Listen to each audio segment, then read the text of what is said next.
Next I have Freya by Matthew Lawrence. So Sarah is a lot more than she appears. A long time ago she was known as Freya, the Norse goddess of war, death, and beauty. Now that's all that's left of her legacy is herself, since her power does come from true belief. And an ancient goddess in the 21st century, it's very hard to come by new belief. She's been lying low for a few decades, but now a new corporation has come to Sarah. Come and join them, deny them, and be destroyed.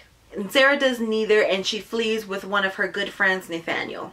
But with a modern power rising, determined to bend the divine to its will, Sarah chooses to fight back. But first, she needs to go shopping. Next I have Burning Glass by Catherine Purdy. Our main character in this is Sonia, and she has been born with the power of an empath, both physical and emotional.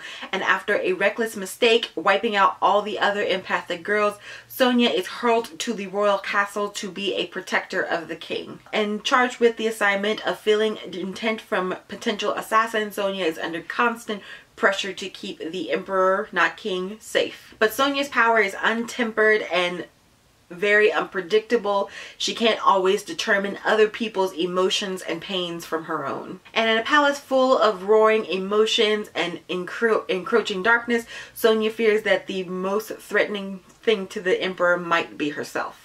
Next I have Anti Darken by Kiersten White. If you've been around BookTube for a good minute, you know what this is. And this is a retelling of Vlad Tepes's life, only Vlad is a girl and her name is Lada, and she has to be twice as ruthless as any male to even make a dent in her society. I believe this is told back in like the 1400s, I think. I can't remember when Vlad Tepes lived. But I know this was a scratch and dent edition, and it's gonna take forever to get this dang sticker off because I've been scratching at it for a good minute and it's just barely started to peel. But I do know this is a scratch and dent edition. I couldn't figure out why, because normally with hardbacks and scratch and dent is like missing the dust jacket. But I think I found out, because if you look at the spine, the words are off to the side. They should be like dead center, but they're more to this side. So I'm guessing something happened to the dust jacket or something, but either way it's like off. Even this is off. Like this should be more centered and this should be more centered, and of course the back too. So I think there's just something wrong with the dust jacket, but I'm fine with it. Next I have Dark Tremors by Donna Jo Nipley, I believe, and this is our main character Dolus, who has been seen as a giant, a freak, and terrorized by everyone but her loving mother. She spends most of her time at their cottage learning the secret of making mirrors, and after a tragedy, Dolus decides to swim away from the island she has grown up on, and she lands on another island where she is treated not only as normal but beautiful. She's also taken in by Matthew, a widower, and his little daughter. And after a while, her and Matthew marry, while she secretly still makes mirrors, not realizing that Quicksilver endangers her and that evil can begin in innocence. Next I have The Murder Complex by Lindsay Cummings. This is a world where the murder rate is higher than the birth rate. This has to do with our main character Maddow, who has been trained her entire life by her father to not only fight and kill to survive in this treacherous world. And the state is run by the Murder Complex. A company keeps the population number down, and our story takes a turn when Meadow meets Zephyr, and although he doesn't know it, is actually a trained, programmed assassin by the MC who can be triggered at any moment and not remember any of it until he wakes up covered in blood.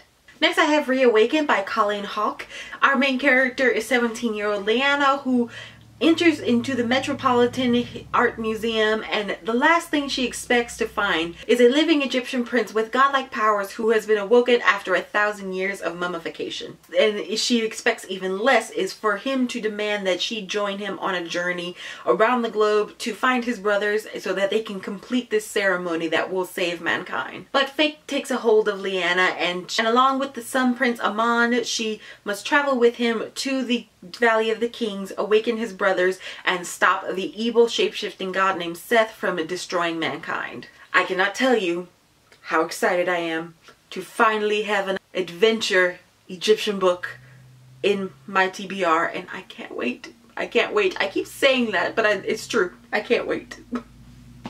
I may read this one next after my current TBR. Next I have Sky in the Deep by Adrienne Young.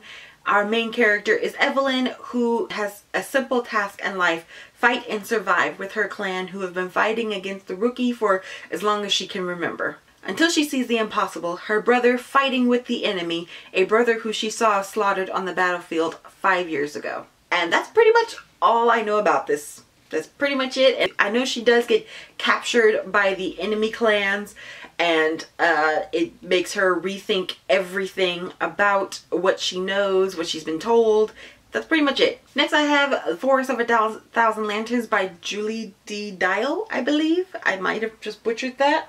Our main character is 18-year-old Ying Fen, and she has been told all her life that she could possibly be queen one day, as the stars have it written that she could have a fantastic future according to her witch aunt. But in order to become empress, she must embrace the dark and cruel powerful that is inside of her. But is the price for the crown too high? But in order to embrace this power and possibly get the throne, she must spurn the heart of the man that she loves and grow her power by eating the hearts of the recently killed. For the god who has given her these powers and sent her on this journey will not be satisfied until his power is absolute. I've heard so many good things about this one. And my mom actually was mistaking this for another book, and when I told her I had it, I figured, you know, maybe I could just donate it. It was only like $3, I think. And then when this showed up, I'm like, oh my god, I wanted this one. And she's like, oh, well, this is the book I thought was a mistake. I'm like, no, I want this one. Well, that is the end of my December book haul, and I will see you guys next time. Bye!